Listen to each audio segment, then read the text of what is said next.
Ayan, ayan yung mga brand na mabilis mabenta.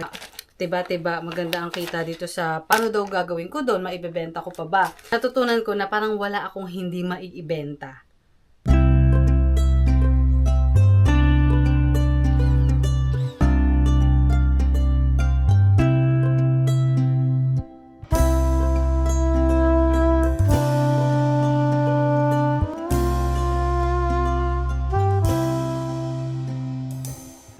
Squirrel!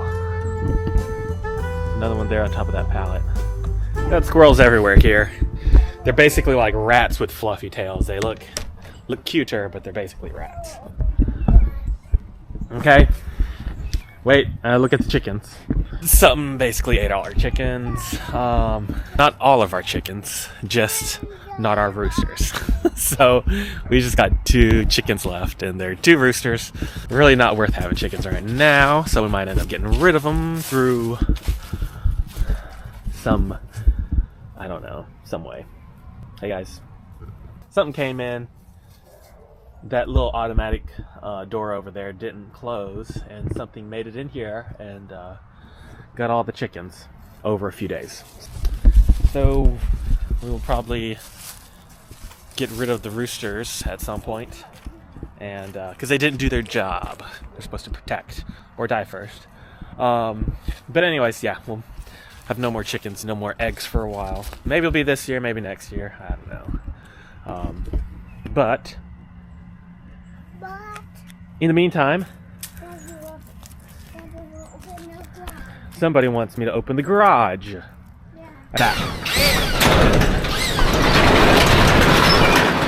Ta-da!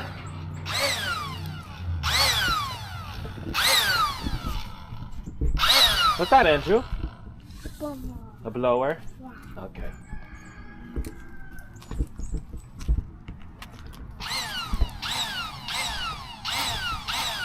So I should actually probably be packing. But when kids are out, I usually pay attention to them rather than pack. So. Andito natulog na si Maya finally. So ako na ang magpapak. Marami-rami na ding napak si Mister. Ayan. At saka itong mga nasa labas. Ayan, madami na rin siyang naipak. So ako naman, dahil tulog na si Maya, napatulog ko na siya. Ito ang aking mga na ipapak. Punda at kumot para sa baby. Ayan. And then isang boots na pangbata. A breast pump set, glow in the dark na mga star, Pokemon earring set, 3 picture frame, ayan, magkakapareho yan 3. Ito ay snow scraper and brush, napak ko na, hindi pa lang nalagyan ng label, and then light bulbs, ito maraming underwear set, mga nilist ko, mga ano yan, Hanes na mga brand ito, madali silang nabenta. Ayan, 1, 2, 3, 4 na mga Hanes underwear na wala sila sa original packaging pero ayan, nabenta. Isang sando, ito ay leg warmer at saka isang bralette. So, ayan ang ating mga ipapak for today. Mamayang hapon pupunta kami sa aking in-laws.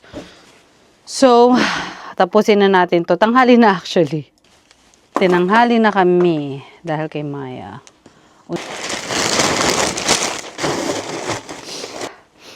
Itong mga light bulbs, matagal na namin siyang binibenta, mga more than 3 years na siguro. Hindi pa rin siya ubos, pero dun sa storage namin, madami ng bakanting mga plastic bin or space. Kailangan kong paglaanan ng oras para makompress yung mga plastic bin at magamit yung space para sa ibang product. Kasi nga hindi pa kami ulit mamimili muna hanggat hindi ko naaayos yung ibang product na parang kailangan i-compress. And then taxes. Syempre January na. Baka this weekend asikasuhin ko na yung aming taxes.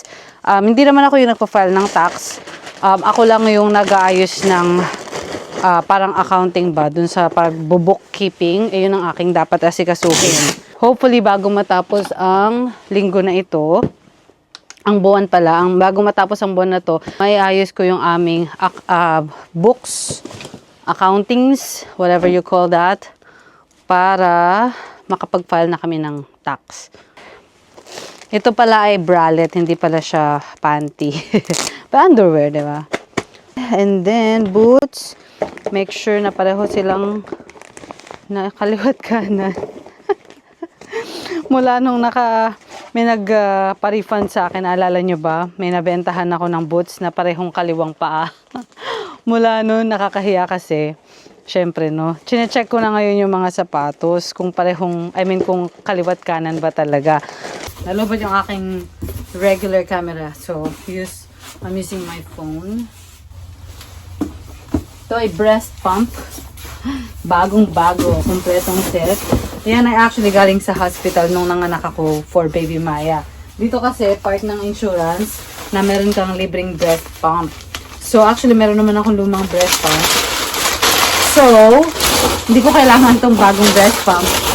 Pero kasi binigay pa din nila, di naman sila nagtanong, basta na lang nila binigay. So, of course, libre, di ba? Part naman yan ng binabayaran namin insurance. So, kinuha ko at ito ay binenta ko. Ayos din kasi magkano ko siya nabenta? $60. Kachamba din yung bumili niyan kasi nasa 100 plus talaga siya. Tapos, nag-send siya ng offer actually. Tumawad siya. So, in-accept ko kasi nga, parang libre ko naman siya nakuha. Gusto ko lang siyang i-dispose, parang declutter. Dahil hindi ko naman nga siya gagamitin. So, yan, nabenta naman. Tapos na kaming mag-pack. Tapos na. Ayan. Medyo madami rin, ano? So, that's good news. Pasok na ako kasi gising na daw si Maya at umiiyak na. I can hear. I hear you, baby. Hi, baby. She stopped because she could hear me. Hi. How's daddy? Fine. Pikachu. And then, Lucas is gonna make a snowplow. Ayan. Ito yung project nila from Lowe's this month. Before, we would go to the Lowe's store to do this project with other kids. But since I have Maya now, it's really difficult for me to go to the store and help them make this project. So, dito na lang kami sa bahay.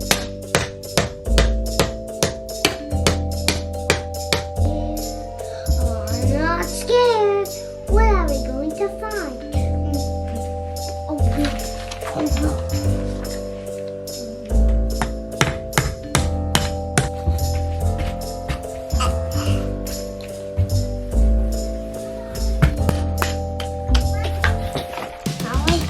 Not that far.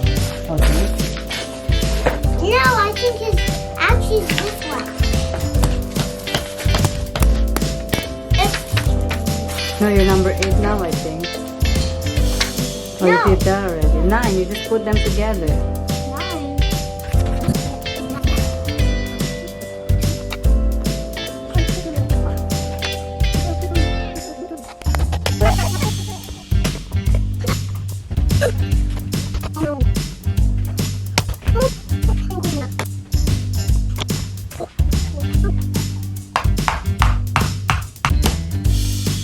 Another wants to play the snowplow too. Look.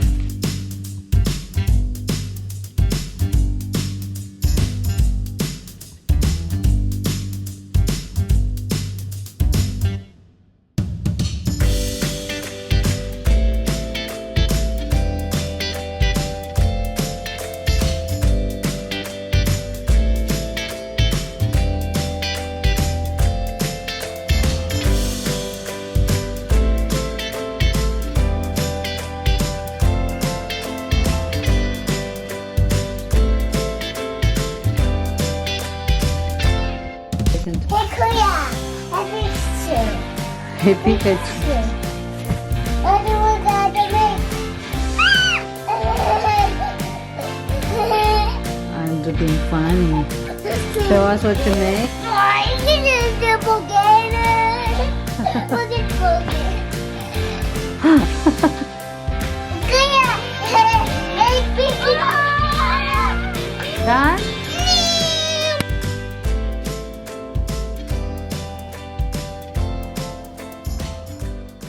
Ayan, so dito tayo sa taas. Ayan, nag-work ako dito. Nagpipicture ako ng mga underwear. Ayan na lang yung natitira. Puro bra na lang na malalaki. So, sana matapos ko na ngayon kasi gusto ko na talagang umpisahan yung mga damit na nandyan. Hindi ako halos maka-work dahil na din kay Baby Maya. So, ngayon tulog siya kaya nag-work ako dito sa taas. Pero kanina nga, bago pa ako makapag-umpisa mag-work, naglinis muna ako kasi kahapon ginamit namin yung area na yon para mag-pictorial for her costume kasi 2 months na si Baby Maya. Gumagawa ako ng crochet na costume niya every month hanggang sa mag 1 year siya. So, yung first month was Snow White, sa kahapon naman, she was a Queen Elsa. So, ang cute-cute naman. Happy naman ako sa resulta. Kaya lang, yung costume niya ay hindi siya sellable kasi yung ganito, itong part na to, parang medyo makati siya. Maganda lang tignan kasi parang shiny kasi nga Ice Queen, 'di ba? So dahil diyan, feeling ko hindi ko siya dapat ibenta kasi magrereklamo lang ang buyer na parang baka uncomfortable ang bata. Pero si Maya naman kahapon, okay naman, di naman siya umiiyak. Pero I think hindi niya tatagalan ito, 'di ba? Halos hindi talaga ako nakakapag-work recently, kundi para lang talaga mag-pack. Kasi yung pagpapak nga is required na gawin ko. So yun lang talaga tinatrabaho ko ngayon. Kung mga ganito lang, most of the time talagang depende lang sa mga bata. And na-excite naman din ako na i-list itong mga underwear kasi yung mga una kong nililist, actually mabilis silang nabibenta. Actually surprised ako na mabilis pala talaga mabenta yung ibang mga brand like yung Jockey and the Hanes na mga brand. Under Armour pa pala. Ayan yung mga brand na mabilis mabenta recently na mga underwear. So sabi ko nga, tiba-tiba maganda ang kita dito sa palette ng Kohl's na to dahil sa mga, hindi lang dahil sa mga sapatos, kundi dahil na din sa mga damit, mga underwear na nakuha natin. Pero madami, no? Pero sobrang matrabaho siya kasi isipin nyo, no? Yung iba isang panty lang, gaya nito, isang panty lang, diba? Tapos, yan, isang panty, isang listing. Yung iba hindi naman din ganun kamahal, pero madami yung mahal pa din siya, gaya nito. O, ayan, $52 ang worth ng isang bra. Diba? Kahit babaan ko yung presyo, maganda pa din ang kita. Diba? Wala tayong hindi maibebenta sa eBay eh.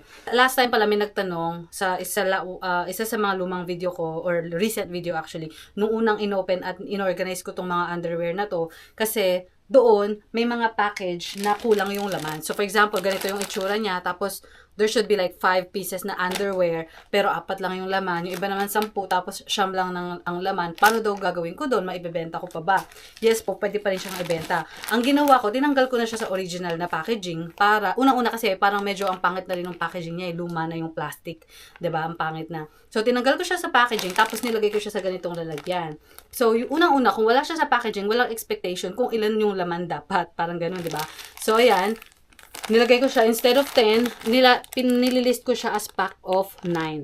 So, sa listing ko sa eBay, nakalagay lot of 9 or pack of 9, not in original packaging. Tapos, dun sa pictures dapat sa eBay, nandun din yung original, yung pictures ng mismong product na makukuha nila. At saka kung meron kang maa-add na stock photo, pwede mo pa rin i-add. So yes, pwede pa din po siyang ibenta kahit na kulang yung laman nung nasa packaging. Diskartehan na lang, kumbaga. Natutunan ko nga sa liquidation and eBay na din na wala kang hindi maiibenta. Like almost any category, pwede mong ibenta. Kasi nga, 'di ba, kung hindi kayo familiar sa aking business po, ako ay nagbebenta ng mga kung ano-ano from liquidation. Ito yung mga product na dinidispose na ng mga bigger companies like Amazon, Walmart, Target, or kung sino man yung mga, kung ano man yung mga product na meron sila. So, most of the time, hindi ko rin talaga alam kung ano eksaktong product na makukuha ko. May mga damit, may mga sapatos, general merchandise, may mga health and beauty products, as in literal na halo-halo at iba-iba. Natutunan ko na parang wala akong hindi maiibenta. So, any category, any products na nakuha ko so far, naiibenta ko naman sila. Most of them. 'Di ba? Gaya niyan, isang panty lang, mabibenta yan. Isang bra lang, mabibenta yan. Kahit nga minsan may maliit na stain, nabibenta pa rin. Used na mga damit, naiibenta yan. Walang hindi nabibenta. Kahit nga yung, I think, recently nakabenta ako ng paan ng TV, yung replacement ba? So, meron kang TV, let's say LG TV. 'Di ba? Nakuha ko yun sa Sam's Club liquidation. Kung napanood nyo po, meron ako nakuha doon na TV na sira. So, meron dong parts like yung cord, yung remote, yung paan ng TV na nakaseparate doon sa TV. So, kinuha ko siya, binenta ko pa din siya sa eBay at nabenta pa din siya as parts and replacement, 'di ba? So, hindi sayang yung parts. Yung TV lang mismo yung nasira, pero yung accessories niya, pwede pa rin ibenta. And then dati naalala ko, meron akong Amazon pallet. Tapos may nakuha akong box ng iPad. Sabi ko, oh my God, nakala ko nakachamba na ako ng iPad sa liquidation. Hindi pala. Box lang pala ng iPad. So, kung gagawin ko sa box. Tapos makita ko sa eBay, merong mga nagbebenta ng iPad box lang. Meron din pala. So, pinost ko, at nabenta naman. O, diba? Sabi ko, ano kayong gagawin nila doon? Hindi ko alam. Pero, always look on eBay. So, sa eBay, Facebook Market, Mercari, yan, madaling magbenta ng kung ano-ano. Pero sa Walmart and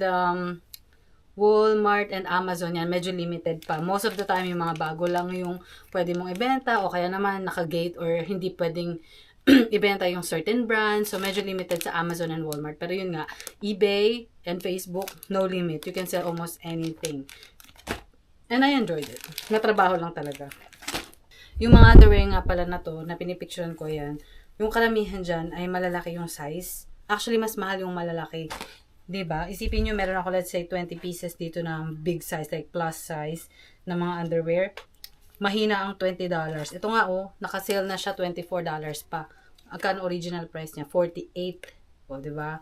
So, talagang tsatsagain ko rin siya i-list at picturean eh. Kasi nga maganda yung value niya.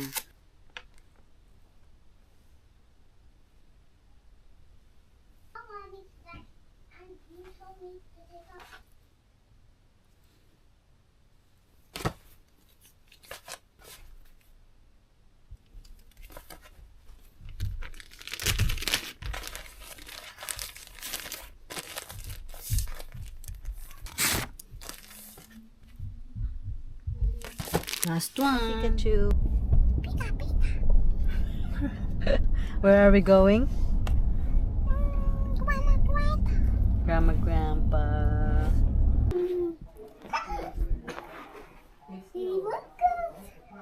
Where Lucas go? I'm scared of the long. Where's Lucas going?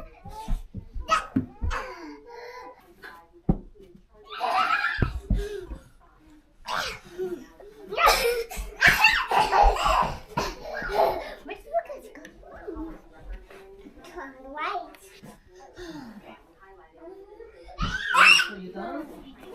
Look at the dummy. It's a dummy. What? Careful, Andrew. Boys, let's go. Boys, enough. We're gonna go home. Maya-san, we're gonna go home. Done. Pikachu. Aww, I don't want to go. He's having fun. You should have played that earlier. You can play at home. You can play it at home. Uwi na kami at nandito na kami sa bahay. Ngayon, meron kaming package from China. It's from my supplier in Alibaba. Pero